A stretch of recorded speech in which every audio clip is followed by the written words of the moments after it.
तो विसर्ग संधि पढ़ा रहे थे, तो आप लोगों ने समझ में आया कि नहीं? बता नहीं पाए थे, कुछ उदाहरण कराएंगे, नियम बता दिए थे कुछ, है ना। व्यंजन संधि में, स्वर संधि में कुछ पूछना हो तो बताओ। ये सर पूछने की तो तब होती है जब हम घर जाके पढ़े, पढ़ते ही नहीं।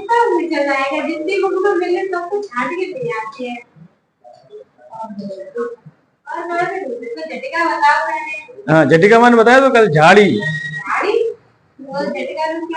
उत झटिका माने झाड़ी के ऊपर।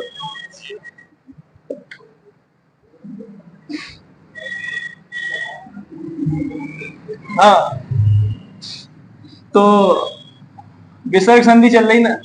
ये विसर्ग संधि में आपको क्या बताए कि जैसे इधर आपका विसर्ग है, ठीक है, और इधर कोई स्वर है आपका, स्वर, सभी स्वर, ठीक है, और इधर विसर्ग, कोई भी स्वर, सभी स्वर का मतलब है सभी एक साथ स्वर नहीं आ सकते, ठीक है, कोई भी एक स्वर है या कोई स्वर लिख दो,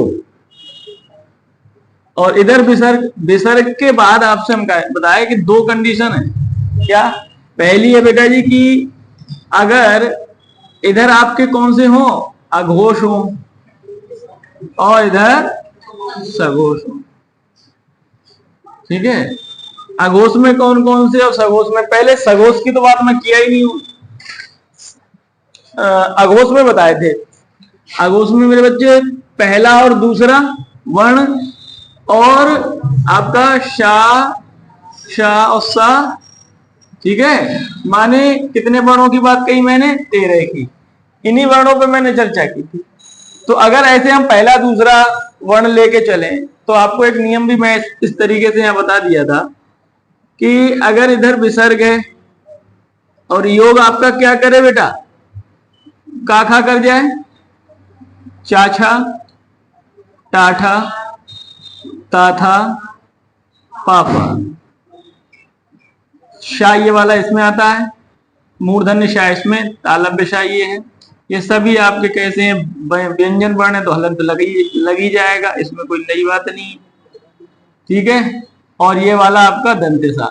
बताइए, यही तो चीजें बताया था मैंने आपसे ये कहा था कि अगर यह विसर्ग इसके साथ योग करे, है ना, फिर इसके साथ, फिर इसके साथ। अब मैंने ये बताया था इधर सभी स्वर हो तब इन तीनों के साथ। एक बार मैं बताया था इधर आपका आया आके अलावा वर्ण हो और काखा पापा हो तो आपका क्या हो जाता है, एक स्थिति ये बताई थी कि हाँ क्या हो जाता है, मूर्धन्य शा। और एक स्थिति ये बताई थी आपको कि विसर्ग के बाद अगर आया आके अलावा के स्वर की तब बात थी तो क्या हो जाता था, मूर्धन्य शा। और आपका आया आई है उस स्थिति में क्या हो जाता था, प्रकृति भाव बताया था, माने वैसाई के भाषा रहेगा। तो पहला नियम मेरे बच्चे क्या था वो उस पर बात करेंगे हम, ठीक है। आप लोग अपना कल वाला देख लीजिए, वहीं से शुरुआत करते हैं। बात यह है पहले की कि बेटा जी इधर है आपका कोई स्वर, क्या है, स्वर कोई भी है, माने आप समझ रहे हैं ना इस बात को। और इधर क्या है, विसर्ग। विसर्ग के बाद आपका अगर चा, छा, या बेटा चा और छा का ये देखो, चा और छा जो है वो तालव्य वर्ण है। तालव्य माने जिब्या तालु को स्पर्श करती है, बोल के देख लीजिएगा आपको पता चल जाए। तो ये आपका तालव्य शाही तो इसमें आए। मैंने आपको बताया कि अगर विसर्ग, आप विसर्ग के बाद अगर आपका चा, छा या शा से योग करेगा उस स्थिति में मेरे बच्चे इस विसर्ग का मतलब तालव्य शा आदेश होगा, तालव्य शा आदेश होगा। बताइएगा ये बात समझ में आई कि नहीं, है ना। अब बेटा जी देखो उदाहरण लिख लेते हैं। उदाहरण है जैसे निधन शुल्क, निधन शुल्क, है ना बच्चा। अब यहां पर आपको क्या दिख रहा है, तालव्य शा दिख रहा है। तालव्य शा देखे चा दिखे, छा दिखे, तो आप उस विसर्ग के स्थान पर मेरे बच्चे क्या कर देंगे, आप यहाँ पर शाह आदेश कर देंगे। अगर आप शाह आदेश करेंगे तो आपका नी तो यही है, शाह ये मिल गया, इधर से क्या आ जाएगा आपका शुल्क आ जाएगा। अगर आप इस तरीके से करेंगे तो क्या हो जाएगा, निःशुल्क हो जाएगा। अरे बताओ, कहीं कहीं आपको निःशुल्क देखने को मिल जाता है, कहीं कहीं आपको निःशुल्क देखने को मिल जाता है, कहीं कहीं ऐसा लिख देते हैं, कहीं कहीं। तो आपका विसर्ग के स्थान पर क्या कर सकते हैं, तालव्य शाह। ये बात समझ में आई कि नहीं, कोई बात नहीं है ना। अब देखो, जैसे देखो निधन चेष्ट है ना, चेष्ट। अब समझो, अब देखो ये विसर्ग है, यहां आपका कोई भी स्वर हो, कोई भी स्वर का मतलब है यहां ई है, स्वर लिखा है मैंने, स्वर माने 11 स्वर, ई है। अब ई के बाद अगर विसर्ग है, माने कोई भी स्वर के बाद विसर्ग है, तो इस सा का को देखते हुए इस विसर्ग का शा होना है, विसर्ग का शा हो गया। और विसर्ग के स्थान पर सा आ गया है, दिमाग लगानी, दिमाग लगा रहे हैं आप, दिमाग लगानी नहीं है। यहां पर आपको क्या कर देना है, विसर्ग के स्थान पर अगर चा दिखाई दे जाए, पीछे छा दिखाई दे जाए या तालव्य शा दिखाई दे जाए, इन तीनों वर्णों को अगर देखते हैं और विसर्ग है, तो उस विसर्ग के स्थान पर ये वाला तालव्य शा कर देना, कुछ भी नहीं करना।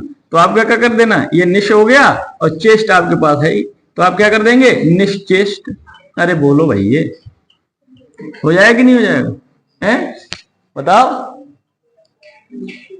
हैं हो जाएगा, ऐसे ही हो जाता है। ये बात समझ में आ गया। तो देखो एक आध उदाहरण देख लेते हैं, और हैं क्या हो गया। अब देखो, मनः धन चेतना, मनः धन चेतना, ठीक है। और देखो निश्वास, नी धन श्वास, ठीक है बेटा, नी धन श्वास, ठीक है। और दुह धन शासन। अब देखो इसका अगर हम संधि करेंगे, इधर ध्यान दें, संधि करेंगे, देखो बेटा अगर अब मैं संधि की बात करता, संधि देता तो संधि विच्छेद हो जाता। अब देखो ये क्या है, इस विसर्ग के स्थान पर क्या लाएंगे, चा को देखिए, शाह जाएगा, मनश्चेतना हो जाएगा। अरे हो जाएगा कि नहीं हो जाएगा भैया, हो जाएगा। इधर मेरे बच्चे क्या हो जाएगा, निश्वास हो जाएगा, 2 बार हो जाएगा कि नहीं। और इधर क्या हो जाएगा, दुशासन हो जाएगा। अरे बोलो, सही है। तो बड़ा सरल सी बातें हैं कि नहीं है, अरे बताओ। हाँ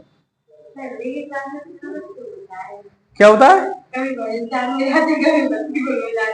मुझे क्या पता।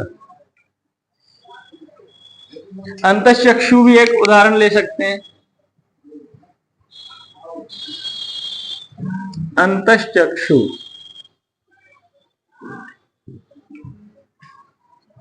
ये वाला बेटा करो इसकी संधि, संधि विच्छेद। अंतःचक्षु का अंतः धन चक्षु है ना, अंतः धन चक्षु हो जाएगी नहीं। बोला करो, आप लोग बोलते नहीं हो। देखो बोलोगे नहीं तो आप सुस्ती आएगी, क्या आती है, सुस्ती। बोलते रहोगे तो सुस्ती नहीं आएगी, बोलते रहा करिए। गणित वाली क्लास में आप बोलते रहते हैं, हमारे में पता नहीं क्या हो जाता।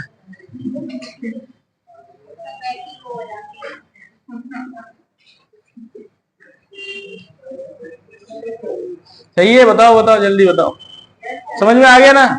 आपको अगर विसर्ग के बाद ये 3 वर्ण चा क्षा सा दिखता है, तो विसर्ग के स्थान पर आपको क्या कर देना है, हाँ। और अगर आपको कभी ये संधि विच्छेद दिया हो तो आपको विसर्ग के स्थान पर शा करना है। और अगर आपको इस तरीके से दिया है, संधि दी है तो विच्छेद करना है, तो आप, बड़ा सरल है, विसर्ग करना है उसके स्थान, ठीक है। और वो तो ऑप्शन जब सामने होगा तो आपको बड़ा सरलता रहेगी, क्योंकि आप पढ़े हैं। कठिन तब होती है जब हम पढ़े ही नहीं, तभी तुक्का मारते हैं। तुक्का की बात तब आती है जब हम पढ़ाई नहीं किए होते। मिटा दें इसको, हैं? हाँ वो सबका ही आएगा। अरे प्रायिकता तुक्के में गलत की ज्यादा होती है, 3 गलत है 1 सही है, वैसे भी मामला है कि नहीं। हाँ 1/4 का मामला पड़ जाता है, तो गलत ही होता है। तुक्का हमेशा गलत होता है, लोग कहते हैं ना।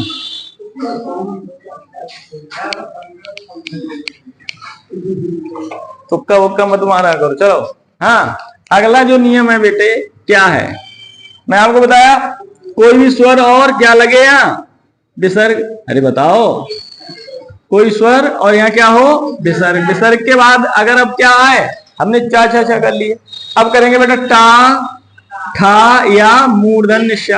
अगर ये वर्ण आते हैं, ठीक है, अब इस स्थिति में अगर ये वर्ण आते हैं तो आप क्या करेंगे, इस विसर्ग के स्थान पर मूर्धन्य श आदेश कर देंगे। ठीक है, क्या कर देंगे, मूर्धन्य श आदेश हो जाएगा। हो जाएगा कि नहीं हो जाएगा, ये कौन सा सा है, मूर्धन्य।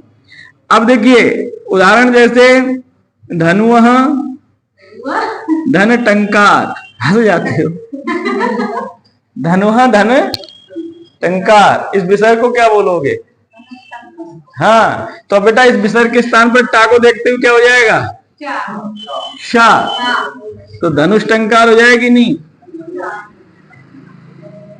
अरे हो जाएगा कि नहीं, बताओ जल्दी। अब देखिए एक और, जैसे चतुहा धन षष्ठी, करके दिखाओ ये सब लोग हैं, वो तो लिखा ही है, धन लगाई, संधि करनी है, संधि करो। अब इस विसर्ग के स्थान पर क्या होगा बेटा, मूर्धन्य शाही तो होगा, क्या होगा, हाँ चतुष्ठी। शाह कितनी बार आएगा यहाँ, 3 बार,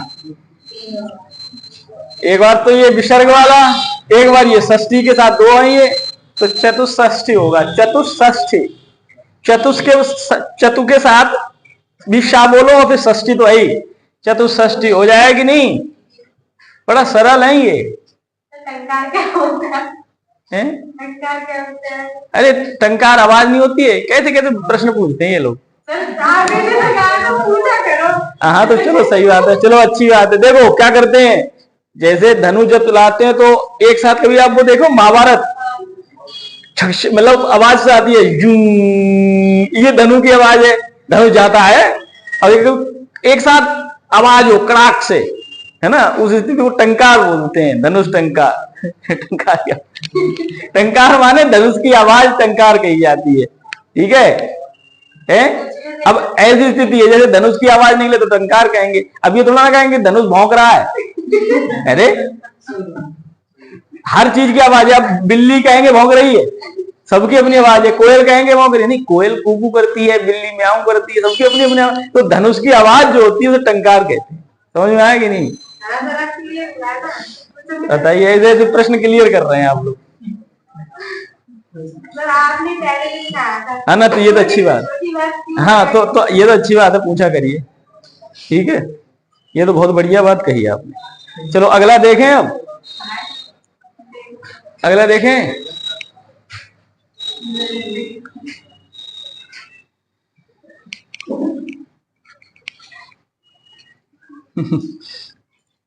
सही है, हाँ बेटा जी देखो, इधर कोई भी स्वर और इधर क्या है, विसर्ग। विसर्ग का योग किससे हो मेरे बच्चे, ता, था या दंत सा से हो। अरे इनसे हो। ऐसी स्थिति में क्या होगा, ऐसी स्थिति में क्या होगा, इस विसर्ग के स्थान पर कौन सा सा आदेश हो रहा है, दंत सा। कौन सा सा आदेश होगा, दंत सा। ठीक है, अरे बोलो, हो जाएगा कि नहीं। अब जैसे नमः, उदाहरण ले लें, नमः दंते, नमः धन ते। अब बेटा ता देखा, विसर्ग के स्थान पर कौन सा सा ले आऊं, बताओ। हाँ नमस्ते, हैं, हो जाएगा कि नहीं। बड़ा सरल सी बातें हैं ये, आपको लग हिंदी वाले जैसे नमस्ते कहते थे, आप हिंदी वाले नमस्ते का सर नमस्ते क्यों कहते हैं, नमस्ते का मतलब क्या कहते हैं, वो क्या ना बताना है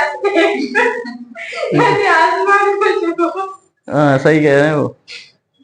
हाँ जैसे दुस्साहस, दुस्साहस, ठीक है, दुस्साहस है, दुस्वप्न है, दुस्वप्न, दुस्साहस, दुस्वप्न, निस्वार्थ, निस्वार्थ, और चंद्रस्तम या अंतस्थल,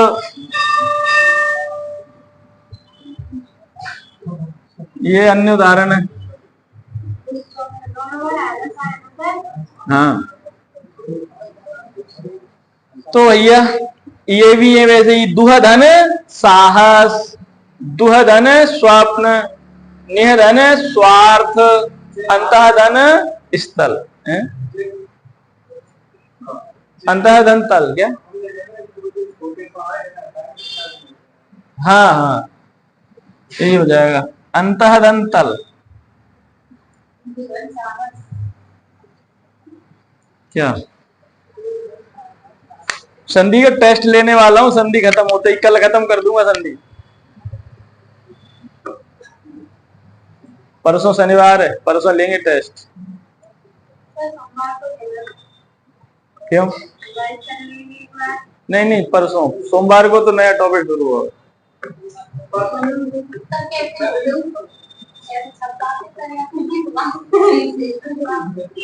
तुम्हें समस्या कोई दिक्कत नहीं है, वो हम ग्रुप में आएंगे तभी उसको पीडीएफ बना के भेज देंगे, ठीक है? ग्रुप में टेस्ट आपके मोबाइल में आपका टेस्ट होगा, आप देख देख के उसको हल करो, अलग अलग बिठा लूंगा वहां तक, तुरंत के तुरंत यहाँ पे हम पीडीएफ भेज देंगे। शनिवार को लेंगे, जो चाहे वो अपना छुट्टी कर लेना, कोई दिक्कत नहीं, अभी बता दिए है ना। ये कल खत्म हो जाएगा, आज बहुत सी चीजें बताने वाला हूं मैं। तो ये तीसरा हो गया, अगला देखते हैं।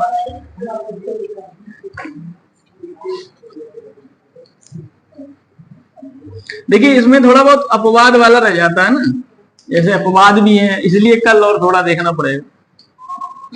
कोशिश करेंगे कल खत्म हो जाए, मत खत्म हो तब भी शनिवार को टेस्ट है, ठीक है? हाँ, अब देखो बेटा, हमने आपको बताया ये 3 नियम तो याद हो गए। अब बात है यदि आया आ के अलावा, यदि आया आ के अलावा अगर स्वर है, ठीक है, इसके बाद विसर्ग है, अगर ये योग कर रहे हैं कौन कौन से, का, खा, पा और फा, ठीक है? तो इस विसर्ग के स्थान पर क्या होगा, कौन सा आदेश है? मूर्धन्य श आदेश होगा, ठीक है? ठीक है, इस विसर्ग के स्थान पर क्या हो जाएगा? मूर्धन्य श आदेश होगा। मेरी बात समझे? अब जैसे हमने उदाहरण लिया, आविह धनकार, आविह धन विसर्ग लगेगा यहाँ पे, आविह धन कार। आप देख रहे हैं विसर्ग के बाद का आ रहा है, उस स्थिति में बच्चे क्या हो जाएगा? मूर्धन्य श, और मूर्धन्य श होगा तो ये क्या हो जाएगा? आविष्कार हो जाएगा कि नहीं? अरे हो जाएगा, ठीक है। तो ये हो जाएगा एक तो आविष्कार, हाँ परिष्कार, ठीक है, आविष्कृत करण,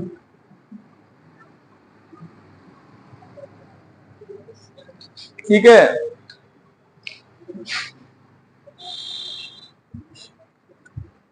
आविष्कृत, आविष्करण, कुछ भी ले लो,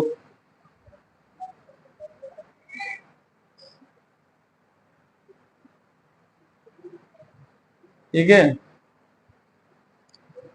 दुष्कर, दुष्कर भी हो जाएगा बेटा, क्या हो जाएगा? दुष्कर, दुष्कर्म, दुष्कर्म, चतुष्फल, चतुष्फल, क्या? चतुष्फलक, चतुष्फलक,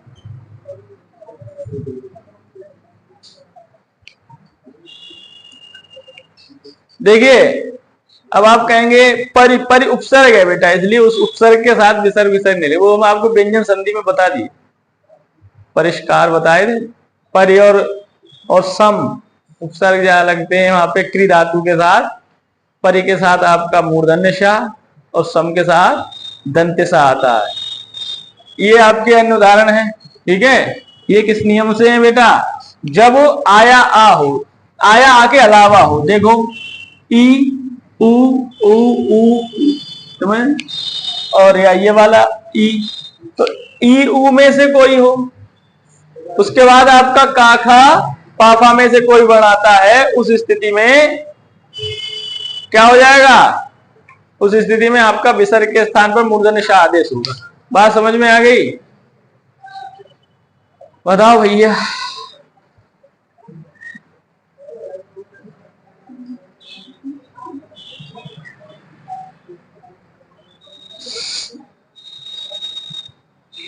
बताओ, समझ में आया बेटा जी? चलिए भैया, अगला नियम क्या कहता है? अरे बताएंगे, आप लोग बोलें। यदि आया आवरण हो, आप लोग कुछ बोलना नहीं चाहते, इसके बाद विसर्ग का जो योग हो का खा पा पा, ठीक है। अगर विसर्ग के स्थान पर बेटा, आपको समझ में आ, आप बोल नहीं रहे, पीछे क्या बैठ जाते, इधर बैठो। अच्छा, तुम ज्यादा आराम परक मत बनो, ठीक है। तो क्या बेटा हो जाएगा? विसर्ग के स्थान पर प्रकृति भाव हो जाएगा। प्रकृति भाव का मतलब क्या होता है? हाँ, वो वैसा ही लिखना है, विसर्ग का विसर्ग रहना है बेटा, ठीक है। विसर्ग का क्या रहना है? विसर्ग रहना है। तो बेटा देखो, प्रातः प्रातः काल, संधि क्या हो जाएगी? संधि विच्छेद, प्रातः धन काल। अब भैया नियम क्या कहता है? जब यहाँ पर कोई स्वर है और स्वर के बाद अगर का पा फा में से कोई वर्ण है तो इस विसर्ग का विसर्ग रहता है। तो फिर से प्रातः काल लिख दो भैया, क्या करें। उदाहरण में लिखना चाहो तो लिख लो, ठीक है। अधा पतन, रजह कण, ठीक है। और लिख लो तप पूतः बैक्रम, तपः पूत बहक्रम, ठीक है। मनः कामना, मनः कामना, पय पान, पय पान, ठीक है। तो इनका आप बेटा संधि विच्छेद क्या करेंगे? बस वो ही है, इसका तो प्रकृति भाव, इनका क्या रहता है? हमेशा प्रकृति भाव रहता है। मनः कामना सही है, मनोकामना क्या है? सही नहीं है, मनः कामना, ठीक है। आप अब आगे से मनः कामना बोलेंगे, ठीक है। समझ में आया बेटा जी? ये आपके कौन सा नियम है? विसर्ग का 5वां नियम,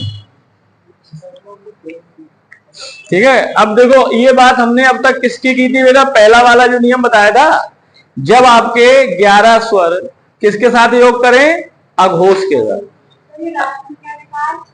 पय पय पान,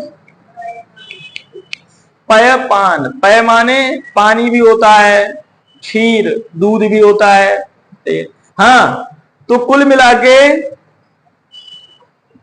ये 5 स्थिति बन गई आपकी, किसके साथ बेटा नियम बन गए? अघोष के साथ। अब बात करेंगे अब सघोष के साथ, मिटा दें।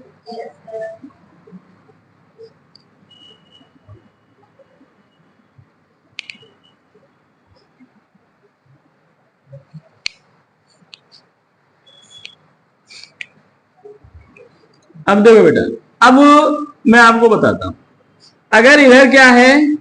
विसर्ग है, और इधर आपका कौन सा स्वर है? अब मैं बात उधर आ जा रहा हूं, ठीक है। इधर आपका कौन सा स्वर है? आ स्वर है, समझना। इधर आ है, यहां पास में लिख लो इसके। और इधर विसर्ग का योग अगर किसके साथ हो? आपका आ स्वर से ही हो, क्या हो बेटा, आ स्वर से ही हो। समझना फिर से, इधर अगर स्वर आ ही है, माने जो योग कर रहे हैं उससे पहले जो वर्ण है उस पे मात्रा किसकी लगी है, आ की, और ये इधर विसर्ग के बाद स्वर भी आपका क्या है, आ है। इस स्थिति में मेरे बच्चे इस विसर्ग का क्या हो जाता है, लोप हो जाता है। क्या हो जाता है, लोप। पहली कंडीशन बन गई, ठीक है, इसका हो जाता है लोप। अभी एक एक करके फिर बताएं। दूसरा क्या है, अगर इधर मेरे बच्चे स्वर है आ, अब इधर जो योग कर रहा है आ के अलावा स्वर है, आ के अलावा स्वर और क्या है, सघोष। और कौन से वर्ण है, अरे सघोष तो सारे रह गए, सघोष वर्ण तो मैं बताया हूं, क्योंकि सघोष में स्वर भी तो होता है ना। अरे सघोष में स्वर भी तो लगे होते, स्वर की बात इसलिए कर रहे हैं, उधर कहां था स्वर, उधर स्वर की बात किए थे, इधर हम नहीं किए थे। उधर हम चा चा छा का फा इनकी तो बात किया, स्वर की नहीं किया। सघोष में स्वर आते हैं, इसलिए हमें किसकी बात करनी पड़ रही है, स्वर। अगर बेटा इधर स्वर आ है और इधर भी स्वर आ है, उस स्थिति में आपका विसर्ग का लोप। अब इधर आ है और इधर आ के अलावा कोई स्वर है, बात समझते चलना, या सघोष वर्ण है, तो इस विसर्ग का मेरे बच्चे क्या हो जाता है, उ आदेश होता है। क्या होता है, सुनो, उ, जिसको उत्तु संधि। मैं आपको संस्कृत भी पढ़ाऊंगा, जब कहीं वैकेंसी आए तब पढ़ाऊं। टेट वेट सुपर टेट की बात कहीं धोखे से भी कोई सरकार में कह दे तो पढ़ाऊं, है ना। वैसे तो कहीं बात ही नहीं हो रही है, इसलिए आप जो लोग सीटेट तो हर 6 महीने बाद आता है, पढ़ते रहो, ठीक है। नहीं, सीटेट में ये कुछ नहीं आता जो मैं पढ़ा रहा हूं, आप वैसे ही धोखे मत रहना। सीटेट में साइकोलॉजी में वो सब पेडागोजी बेस्ड होती है, और जो मैं पढ़ा दूंगा उतने में तो आ ही जाएगा। ये तो बहुत ठीक ठाक लेवल की व्याकरण चल रही है, ठीक है, इससे बाहर तो कुछ नहीं जाने वाला। आप पेपर निकालना, जैसे मैं आपको वर्णमाला पढ़ाया, इस बच्चे को तो मैं भाषा भी पढ़ा दिया, और ये संधि हो गई, आप पेपर निकालना। उसके बाद अगर कोई प्रश्न जा रहा हो मेरे उदाहरणों से भी जा रहा हो तो आप बता, जितने में हाँ, जितने में उदाहरण बता दिया उन्हीं से पूछा जाए, ज्यादातर कोशिश ये। हाँ, तो बेटा ये क्या है, उत्तु आदेश माने उ है। अब इस आ को भी देखेंगे, और आ और उ, मैं ये संधि पढ़ा दिया हूं, आ और उ मिलकर क्या हो जाता है, ओ। तो यहां पर इस आ और उ मिलकर ओ हो जाता है। क्या हो जाता है, ये बात समझ गए। अब आप ओ कैसे कहेंगे, विसर्ग का हुआ उ, विसर्ग का क्या होता है, उत्व। संस्कृत में पढ़ाएंगे, वैसे तो हिंदी में उ बोलेंगे, ठीक है, उत्तु संधि होती है। तो विसर्ग का हो गया बेटा उ, और आ और उ मिलकर गुण संधि होती है बेटा, आ और उ मिलकर ओ हो जाता है, आ और ई मिलकर ए हो जाता है। शुरुआत में हुई थी, आ और री मिलकर अर हो जाता है, ये गुण संधि शुरुआत में स्वर संधि में बताए थे। तो आ और उ मिलकर ओ हो गया, तो माने आर विसर्ग हो और इधर कोई आ के अलावा स्वर, वहां के अलावा स्वर की बात कर रहा हूं बेटा। आ के अलावा माने बड़ा आ, ई उ री, कोई भी स्वर और सगोष, तो ऐसी स्थिति में आपका विसर्ग और उ मिलकर ओ हो जाएगा। दूसरी हो गई। तीसरी क्या है बेटा, बात समझ में आ रही, मैं पूरी प्रयास कर रहा हूं आपको दिमाग में आ जाए। अब बेटा स्थिति आइए आ गई कि इधर आया, अब बात क्या होगी, अगर इधर क्या हो, आ के अलावा स्वर हो, अरे दोनों तरफ आ चल रहे हैं ना, अब इधर क्या हो, आ के अलावा स्वर हो, ठीक है। इधर आ के अलावा कोई स्वर है और इधर विसर्ग है। विसर्ग का योग किससे हो रहा हो, विसर्ग का योग आपका किससे हो रहा हो, आ, किससे हो रहा हो, आ से हो रहा हो। उस स्थिति में क्या होता है, इस रा का क्या होता है, इस सॉरी विसर्ग का क्या होता है, रा हो जाता है। विसर्ग का क्या हो जाता है, रा हो जाता है, ठीक है। हाँ, देख लेता हूं, आ है या स्वर है, ठीक है। ये बात समझ में आ रही कि नहीं, मतलब आ का मतलब ये सब लिख दो, चाहे यहां लिख दो सगोष वर्ण, सगोष में सब आ जाएंगे, ठीक है। कुल मिला के आ के अलावा स्वर और विसर्ग के बाद अगर कोई सगोष वर्ण योग करेगा तो इस विसर्ग का क्या हो जाएगा बेटा, रा हो जाएगा। ये 3 कंडीशन हमको आज फिर पढ़नी है, और इनको पढ़ने के बाद ही हम छुट्टी करेंगे, ठीक है? 10-15 मिनट और, हाँ परेशान नहीं होना।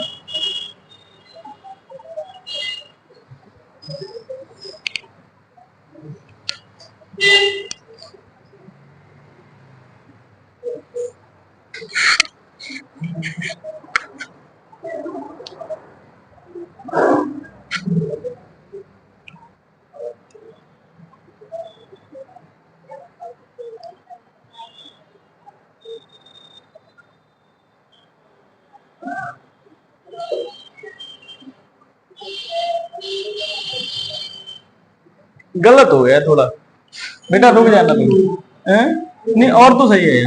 यहाँ देखिए, 1 मिनट रुक जाइए, 1 मिनट रुक जाइए बेटा, 1 मिनट रुक जाइए। यहाँ पर आ के अलावा स्वर की बात हो रही है, यहाँ उल्टा हो गया बेटा। यहाँ क्या है? आ के अलावा की बात है, ठीक है? माफ करें, आ के अलावा स्वर है और यहाँ आ स्वर है। कौन सा है बेटा? आ और सगोश, समझ ना? यहाँ आपका अगर आ हो, अभी बताएंगे नियम से, और इधर आ के अलावा कोई स्वर हो, उस स्थिति में आ का क्या, विसर्ग का क्या होगा? लोप। अगर इधर आ है और विसर्ग है और इधर भी आ और सघोष बने तो क्या होगा? उ आदेश होगा। और आ के अलावा इधर स्वर और उसके बाद विसर्ग है तो सघोष वर्ण का रा हो जाएगा विसर्ग के स्थान पर, ठीक है? अब देखते हैं नियम, मिटा दें ये, अच्छा वो हटा देना, कोई बात नहीं, ये तुम्हारा वीडियो तो बनना है बेटा। हाँ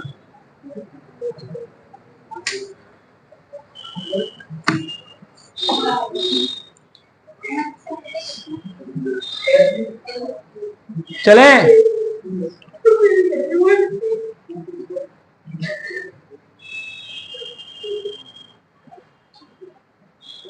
चलें बेटे।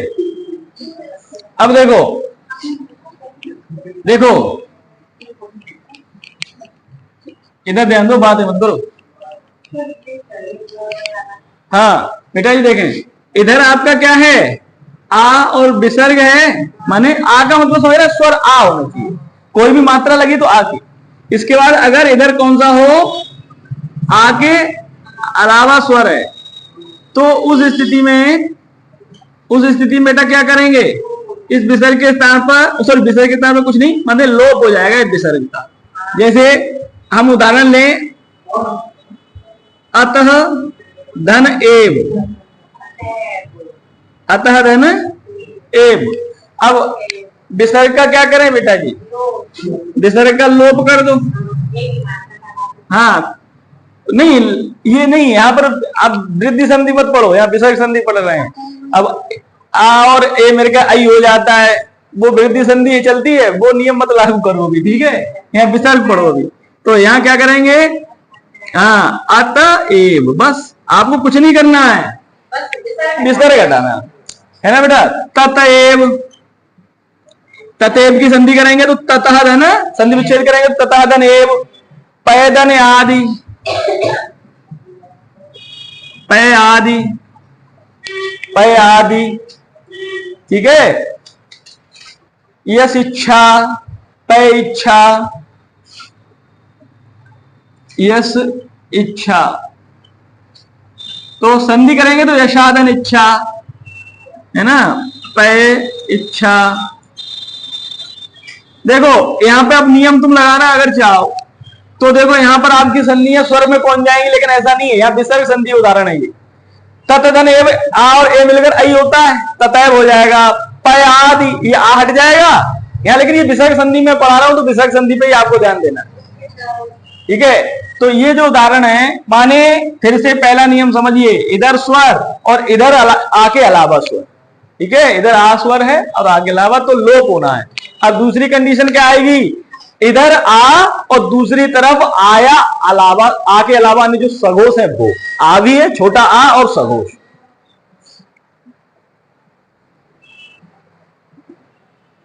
छोटा आ रह गया है, अब छोटा आई तो रह गया है यहाँ पे, अगले में तो वो नियम है, तो उस नियम में क्या होना है? विसर्ग के स्थान पर उत होना है, उ, और आ और उ मिलकर क्या हो जाता है? ओ। मिटा दें,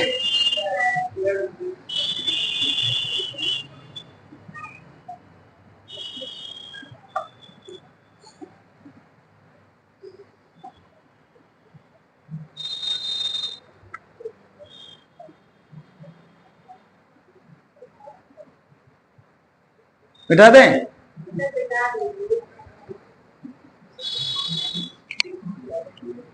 हाँ, तो अब देखें अगला नियम बेटा जी क्या है। देखिए अगला क्या कहा हमने कि अगर इधर विसर्ग से पूर्व आपका कोई स्वर आ है, इसके अलावा अगर आपका जो योग करेगा आ से करे या सघोष वर्ण से करे, किससे करे? सघोष वर्ण से करे, तो उस स्थिति में क्या होगा? इस विसर्ग का बेटा उत्वाने उ आदेश होगा। क्या हो जाएगा? उ आदेश हो जाएगा, और इस आ का और इस उ का योग होके क्या हो जाएगा? ओ हो जाएगा। ठीक है, जैसे बेटा पयः धन दा, पय माने क्या बताया अभी मैंने? पानी, पीने की जो चीज है तो पय होती। हाँ, अब देखो बेटा यहां पर विसर्ग का क्या बताया? उ बताया। इधर हमने पय से क्या निकाल लिया? आ निकाल लिया, और आ और उ का क्या करा दे रहा हूं मैं? योग करा दूंगा मैं। आर उ मिलकर क्या हो जाएगा बच्चे? ओ कहां जाएगा? यहाँ पे क्या हो जाएगा? पयोद। समझ में आया? तो एक तो उदाहरण ये हो गया, हो जाएगा कि नहीं?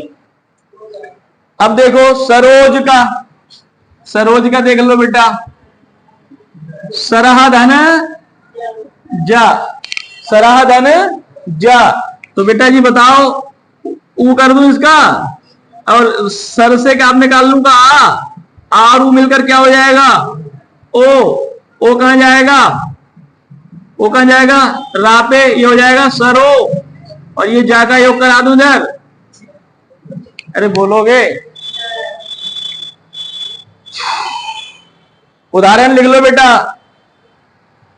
सरोज हो गया, मनोज, मनोज, यशोधरा, ठीक है, यशोधरा, यशोदा,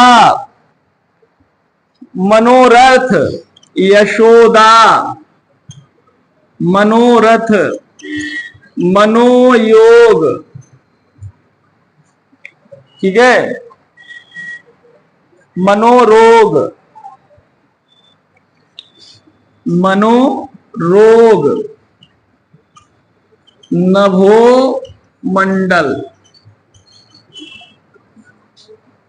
ये उदाहरण हो गए। क्या नियम है बेटा जी? माने इधर कोई स्वर आ के बाद इधर कोई सघोष वर्ण, सघोष वर्ण में सभी स्वर आ जाते हैं, लेकिन यहां स्वर की बात करेंगे तो सिर्फ आ हो। क्या हो? आ के अलावा अन्य जो कितने 10 स्वर बचे उधर हमने बात कर ली थी उनकी। ठीक है, तो आ और उ मिलकर विसर्ग का आ और मिलकर ओ हो जाता है। ये आपके और उदाहरण, और इनका ये उदाहरण। ठीक है, ये समझ में आ जाएगा? नहीं समझ में आया तो पूछ लो भैया।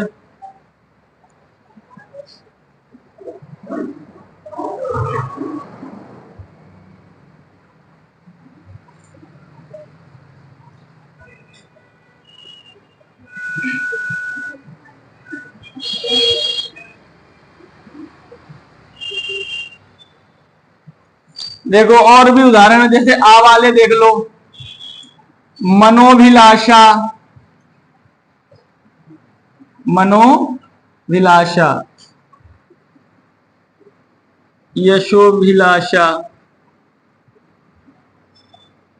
प्रथमो अध्याय,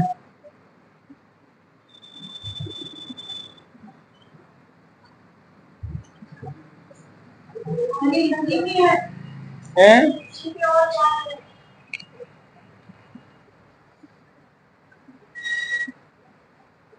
नहीं, ये आपको समझना है, इसका नियम अलग है। ठीक है, इनको चाहे इस नियम से अलग रखना है। ठीक है, बताऊंगा मैं अभी।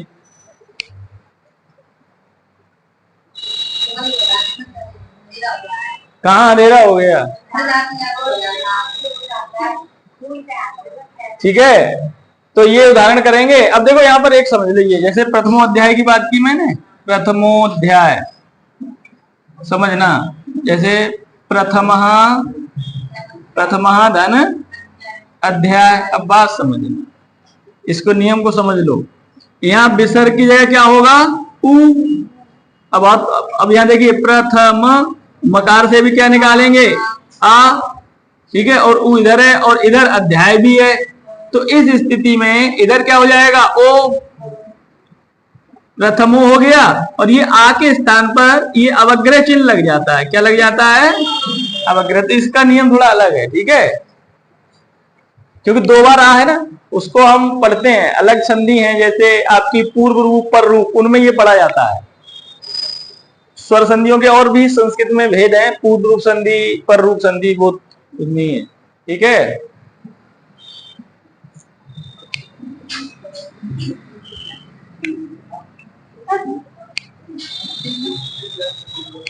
ठीक है, तो चलो एक इसका वो वाला रह गया, कौन सा, जिसमें आपका हाँ रा होता है, जैसे वो वाला, तो वो बताएंगे। वो उसी तरीके से जैसे मैं बता दिया आपको, इधर ध्यान दें, जैसे मैं बता दिया आपको व्यंजन संधि में बताया था कि जैसे निर्धन रोग, रा का लोप हो जाता है और जो ना पे ई की मात्रा या जो भी स्वर लगा है उसका दीर्घादेश होता है, तो निरोग हो जाता है।